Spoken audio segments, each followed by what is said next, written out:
Good Saturday morning to everybody, and welcome to Mortgage Matters Radio Show and the Connecticut Real Estate Edge podcast, along with Rob Weinberg. I'm Gary Byron. Rob, good morning. Hey, Gary, how you doing, my friend? Good. How are you? Not too bad, not too bad. Hanging in. I'm glad to hear that. This is kind of cool. Where are you in Connecticut? Yes, I'm just at my home office here in Connecticut. That's it. Okay. You sound low to me in my headset. I don't know if that's coming if it's that way. Well, I'm using an iPad, so I'll try to speak up so everyone can hear me just fine. But next time I'll have a full mic as usual. Okay. So yes, that's sir. good. Yes, sir. All right. Well, what can I say, Gary? Here we are once again. Technology allows us to be together, even though we may not be in the same building, but always putting out the important information for all our clients and all of our listeners from all over. So super excited to be with you today and just kind of hash everything out that's going on in the real estate market. Yeah. No, it's a crazy market right now. Take it from a person who has been out there looking for a home. But I know what I want. If a person doesn't care what they just want a house, you can get a house. But if you're very specific in what you're looking for with a very minimal inventory to begin with, good luck to you, because there's slim pickings out there as is. So what's that old expression? Beggars can't be choosers. Very slim pickings, and this is not a housing market for someone that has a lot of non-negotiables. You have to be flexible. You have to be willing to bend and turn and move and, kind of take the hand that you're dealt and understand that there's a lot of opportunity in the housing market. Maybe you can find a house and renovate it to become what you want. Or maybe you can find a house that doesn't have a pool and add a pool on, right? Yeah, I mean, or you can have one put in yourself. Right, so you buy a house that doesn't have what you want and you budget for adding it in the future. I know that you talked about that yourself with the pool situation and that you really wanted a pool, but hey, in Connecticut, finding a house with a saltwater pool is not that easy. No, but of course, buying one with an existing pool is one price. Having one installed, my friend, is very expensive. I know, but that's the type of flexibility people have to be ready for, because finding a house that has all the bells and whistles, has everything you want, all your non-negotiables, it's tough. It's tough in any market, but it's especially tough right now when we're at these like all-time low inventory levels. So I know that a lot of people have been talking to me, emailing me, out to the show about a housing bust, about like, hey, this market's going to tank. When are we going to see the prices just go to nothing so I can finally buy my dream home? And it led me to kind of go out and do some research and really think about what is the real estate cycle? When are we going to bust? We've been seeing boom and increase. When are we going to see it go down? When are all these people that are calling for a housing tax going to actually see it? And that's what I want to show on with the real estate cycles from boom to bust. What drives all that in the context of where we're at right now in the economic cycle and in the real estate cycle. All right. So that being said, maybe you should start by giving us maybe a kind of like a brief overview of the real estate market cycle and its different phases. Yeah, so there are 4 different phases in the real estate cycle. There's expansion, peak, contraction, and trough. So let me kind of take you through each one of these. And these are similar to the same cycle we see in the stock market and other economic events. So during the expansion phase, this is when we see economic conditions are really favorable. The interest rate is good. There's an increased demand for real estate. Prices and sales activity just keep on going up. If this sounds familiar, this is what we've seen like in the last couple of years, right? Up until recently, really good interest rates. We've seen a lot of people wanting to buy homes, take advantage of that, led to this increase in demand. You see prices going up steadily. And we've seen that happen in 2020, 2021, and 2022. Now we've seen a peak. Now, when we see that peak, that's going to be marked as that highest point. So we saw prices just skyrocket and hit this peak, right? So that's the highest point. And that's after rapid price growth, which I'm sure anyone would agree. In Connecticut, we've seen some incredible price growth, especially over the last couple of years. The contraction phase is what everyone's waiting for. The contraction phase is when we start seeing that growth slow a bit. And the market gradually transitions to just being kind of like flatline. And ultimately, we see prices decline. There are some economists, calling for a 20% housing decline. I personally don't see it, but they're saying it's going to happen. And if you're willing to wait, you might be the beneficiary of seeing that contraction and allowing you to get a house at a much lower price. All right, so then, what are some key indicators that signal the start of a real estate market boom? What should we be looking for? Yes. So when I'm talking to you about these factors, think about the market in like 2019 and then into 2020, 2021, because this is what we saw, right? Increasing home sales. All of a sudden, there's lines down the street for people wanting to buy homes. Everybody's trying to get in. The prices are going up. Multiple offers. Declining inventory. Less people are listing their homes for sale. Low unemployment rates. Favorable lending conditions. Now, I'll speak on that favorable lending conditions because some would say right now the lending conditions are unfavorable, but I would disagree because we had super low government subsidized interest rates for several years. And now that we've seen rates kind of normalize, as we talked about on quite a few shows, people think it's too high, but it's just normalized now. The current 30-year interest rate in the mid-sevens, that's the normal rate in the last 30 years. So even though the last 10, 15 have been super low, we got to zoom out a bit. Yeah, but nobody wants it. Nobody wants a 7 when their family, their friends, their coworkers, they all had it. And I'm not talking about the 1.9s and the 2.9s. I know that was an anomaly from the COVID, but they're looking at 3.9, 4.9. Maybe even into the mid-5s. I think once you start getting into 5. You're right, Gary. You are so right. Everybody is waiting for this. It's such a huge amount of people. But here's the thing. I don't want to burst your bubble, but we're not going back to 3.9. Not without some ridiculous pandemic or World War III. Okay? That's all that's going to drive us back to those ultra low rates. So if you or anybody listening is going to sit there and be waiting for 3.9, 4.9, anything in those super low rates, you're going to be waiting and waiting and waiting and missing out. Just like the people that were waiting in 2017 and 2018. And then look what happened, right? So I'm not saying it's wrong to want to wait, but I'm saying that you're not going to accomplish your goals by waiting because the interest rate is only one small part of the transaction. And when everybody's waiting for the same thing, what's going to happen if we hit 4.9 or 3.9? All right, so let's take that into consideration. All right, so let's say it stays at 7%.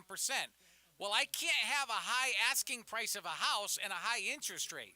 I can have one, but not both. And the prices of housing is not going down. So I'm going to get less house at 7% because what I can afford, totally my mortgage advisor tells me I can afford, is what my mortgage advisor tells me I can afford. So I'm going to end up living in a shack at 7% rather than a nice 3-bedroom house at 3.9. Okay, but what if you lived in that shack at 7% for a year and then refinanced it to a reasonable payment? Is that something you're willing to do? Refinance it to what? You said the rates aren't going to go down. No, but if they go, let's say, to 5.9 from 7, I think that's a good refinance opportunity. Bring your payment down a couple $100 a month. Your sentiment, Gary, is what so many people, I would say the majority of potential home buyers feel the way that you feel. You're one of them, right? So this sentiment that you're telling me is what everyone's saying, and you're right. But the fact that you're right means that when the rates do tick down even a little bit, we're going to see a huge increase increase in prices because everyone's going to come in. So just be ready for that. If you're waiting for the low rates, be ready for the prices to keep going up. If you're willing to bite the bullet at a 6, 7, 8% rate now and get a decent home, know that you're going to have a refinance opportunity. Might it be a year from now? Might it be a couple years from now? But it's going to happen. You can only buy the house once, but you can get that mortgage when it makes sense to you, I should say, when it's favorable. So everyone that's waiting is going to miss the bus. Like, we can play this episode back in 5 years and say, do you wish we bought a house in 2022 when the rates were 7? And I'm thinking you're going to come back and say yes, because the rates could keep going up, they could tick down, but the prices is what I see being supported. I understand. I understand your perspective. Economic supply and demand. You know? I understand. And that's why there's so many people waiting and so many people ready to pay the high rate, because when it goes down, they're all going to be wanting to refi, and the ones that didn't get in, they're going to be missing out and willing to pay anything to be able to buy that home. All right, so if I sold BMWs, and let's just, for the sake of this example, let's say I've got 5, all the same make and model and year. They're all 2024s, brand new, no miles on them. I've got 5 of them. Same make, same model. And I sold your friends and families and neighbors, I sold 4 of them for all the same price. And by that 5th one, that last one, I'm going to sell it to you, but I'm going to sell it to you for, 20%. That's fine, because you're selling it to me years later, not the same day.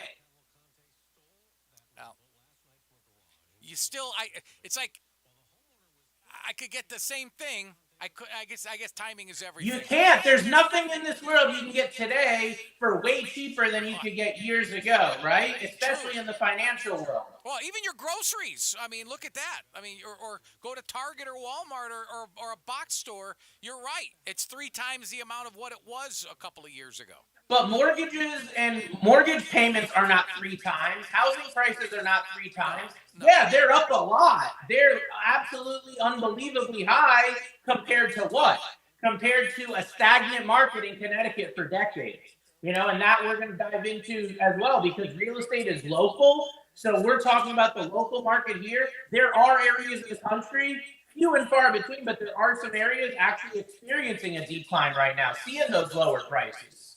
All right, so during a boom, how do rising home prices impact both buyers and sellers? Well, for sellers, it's going to be getting more money for your properties, higher profits, right? But buyers are impacted negatively because of what you just said. There's going to be challenges, increased competition, as we've seen, higher prices, and higher mortgage payments. So, as you alluded to, Gary, you're paying a lot of money per month for what maybe a few years ago would have gotten you a lot more house. And that's a tough pill to swallow, especially for someone that maybe has been in the real estate market for a couple of years. Maybe you've been off and on, dabbling, looking at things, and you compare what you could have gotten in 2019 or 2020 to what you're going to get today for the same payment or the same, even just the same price. It's completely different night and day, and it's really, really frustrating. So realize that with the increasing competition and everything going on with that, it's essential if you're a buyer, you got to be decisive right now because of the competition.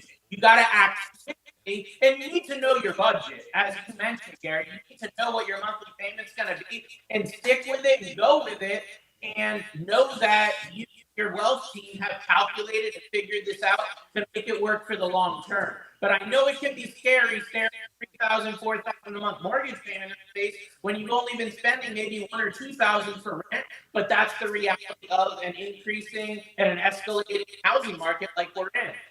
So then what factors contribute to, let's say, to the peak of the real estate market cycle? And how can buyers and investors even identify it? So the peak is what everyone really wants to be able to look behind and go, yeah, we came from there. We left the peak and we're headed down, right? They want to see that high point and us go down. And in some areas we have. So peaks are going to occur when the demand exceeds the supply. And when the demand exceeds the supply and the prices rise rapidly, then you're going to all of a sudden start seeing some like leveling out, right? signs of the peak mean that there's speculative buying. You'll see people that'll be like, I'll do anything to buy a home. I don't care what it costs. And they're literally tripping over each other to buy a house. That's speculation. Excessive price growth. And one example of this is like you'll look on an online search site and you'll see somebody bought a house for $400,000 3 months ago, and they're reselling that house for $400,000 for $450,000 or $500,000 just like a few months later, and they've done nothing to it, right? That's ridiculous, and that's excessive price growth. And we've seen that in some areas too. You're also going to, during a peak, hear a lot from the media about real estate. It's going to be a constant storm of media frenzy about, the real estate market and price growth, and everyone's buying. And buyers and investors need to be especially cautious, because the time of extreme optimism is the time when you should be most fearful, right? Because we're turning a corner. And everyone wants to know, like, are we in this right now in Connecticut? Are we at that peak where we're going to be going down? Or is there still more price growth to come? And I think, as you mentioned, Gary, a lot of it has to do with finance and interest rates. If we see interest rates come down even a little bit to, 5.5%, 6.5%, I think you'll see a bunch of buyers come in and continue to drive prices higher. But if we see the interest rates continue to escalate, maybe towards the 8% range or higher, I think that's where you're going to see more buyers kind of get out and say, hey, sidelines for now, and I'm going to wait. This is just too much for me. So as the market transitioned from, let's say, boom to a downturn, I would imagine there's challenges that sellers typically are going to be facing. Sellers are really the ones that face a huge challenge and a real conundrum when it comes to the real estate market contracting, because during this transition, sellers think they know what they're doing. They think they have their house priced right, but they don't. So they're going to struggle with longer days on the market. Maybe before a house would sell in, a week or two. Now, during this time that we're talking about, from boom to downturn, you're going to see homes stay on the market a lot longer, maybe months, right? Reduced buyer interest. Maybe you always had a lot of people coming in, buying homes, looking at homes. All of a sudden, real estate experts, real estate professionals will say, we didn't have as many people at that open house. We only had a couple of people come through. We're seeing reduced demand there.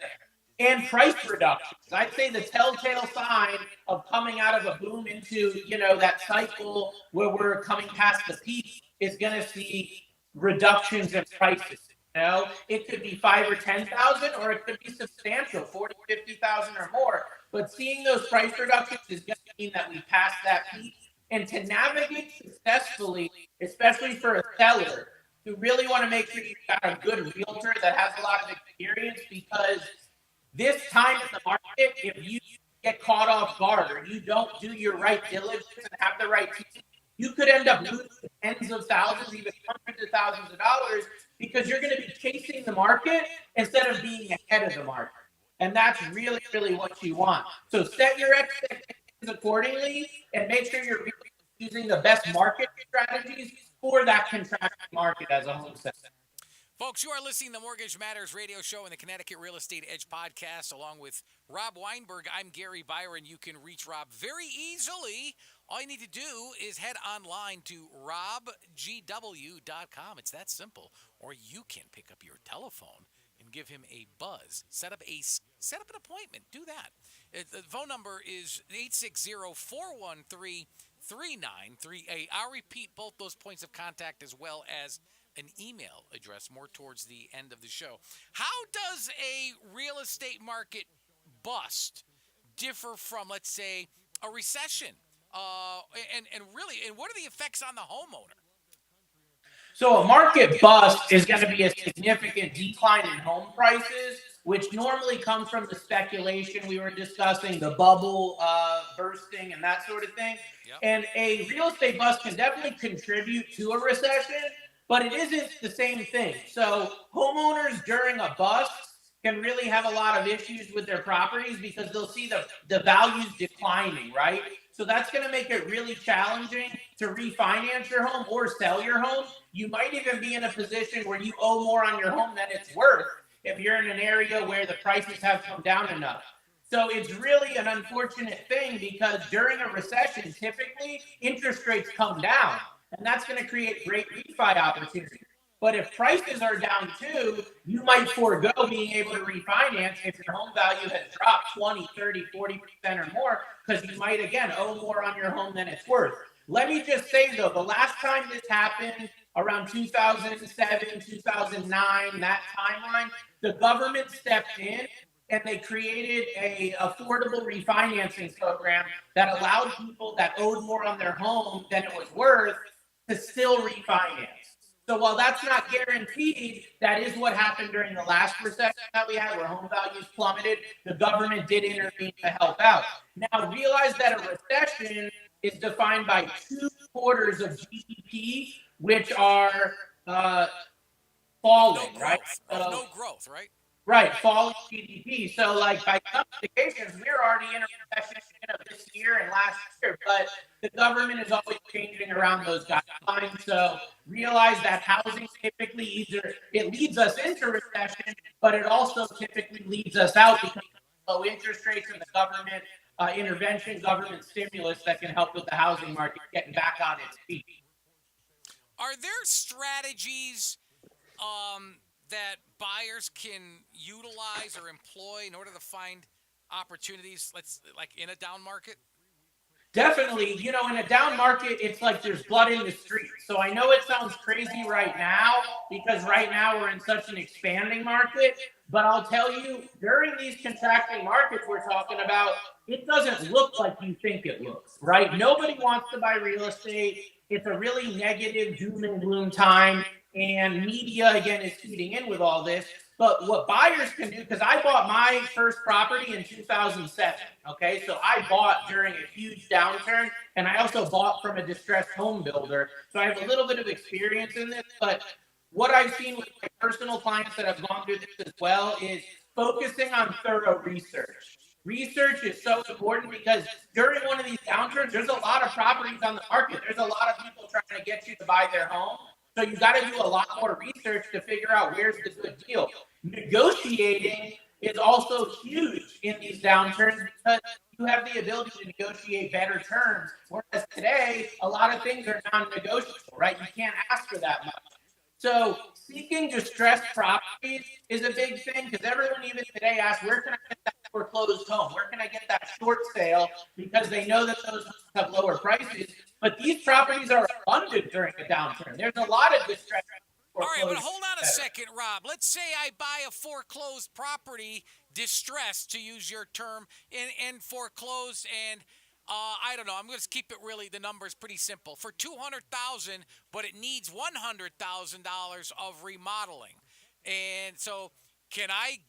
How do I do that? Do I have to just apply for a $3,000 mortgage, but it's really a $200,000 mortgage? No, we would do a rehab loan. There's multiple rehab loans. We've done a whole episode about rehab and repair, loans. Right. So that's what we would do is basically have you apply for a rehab loan that would give you the cost of the property as well as a percentage of the rehabilitation as well. It's not going to be no money down. There's going to be some down payment and skin in the game, but it'll definitely get you what you need. So those rehab loans are amazing during these downturns because there's so many properties that need work.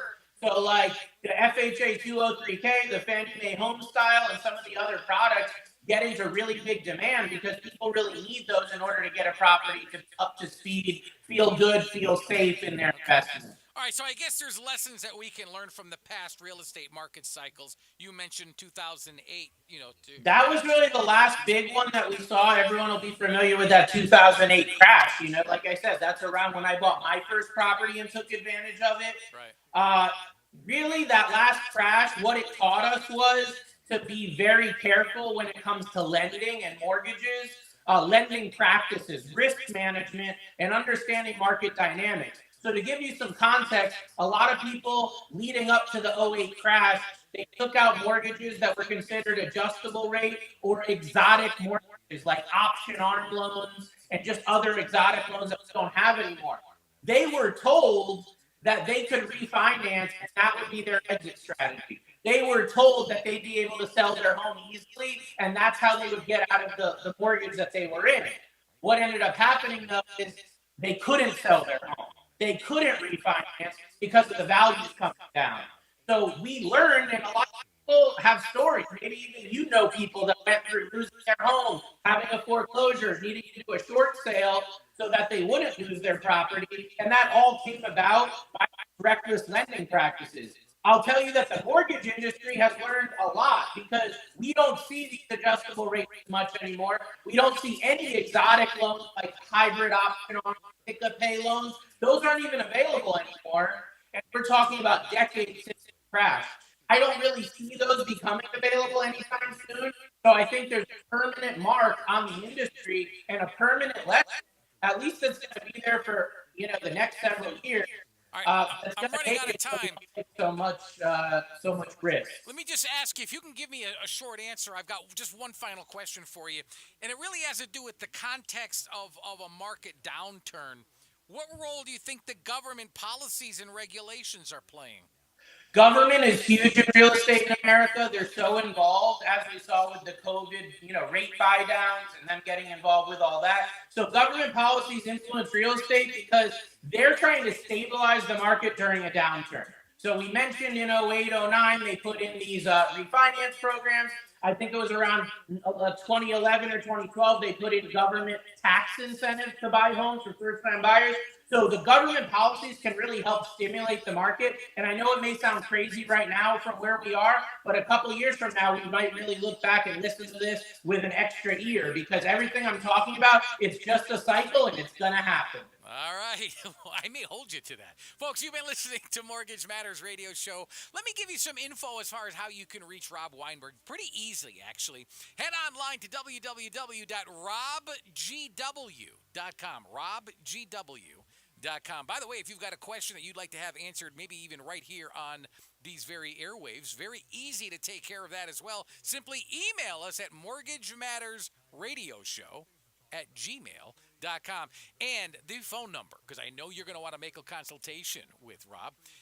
Write this number down and give him a buzz. 860-413-3938. Let me repeat that for you. 860-413-3938. For Rob Weinberg, I'm Gary Byron. Thank you so much for listening to Mortgage Matters Radio Show and the Connecticut Real Estate Edge podcast. Until next Saturday morning, have a good one, everybody.